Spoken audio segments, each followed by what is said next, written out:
विधान परिषद उपसभापती पदासंदर्भात आज महत्त्वाचा निर्णय होणार असल्याची माहिती सूत्रांनी दिली आहे। उपसभापती पदावरून शिवसेनेतल्या दोघांमध्ये मोठी चुरस आहे।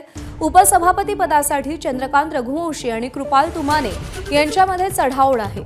चंद्रकांत रघुवंशी हे उपसभापती व्हावेत यासाठी उत्तर महाराष्ट्रातल्या 9 आमदारांनी उपमुख्यमंत्री एकनाथ शिंदे यांना पत्र लिहिलंय।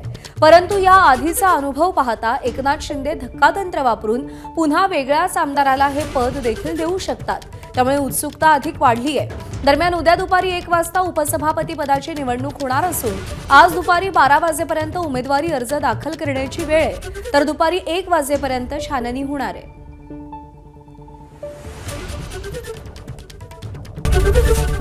एबीपी माझा, उघडा डोळे बघा नीट।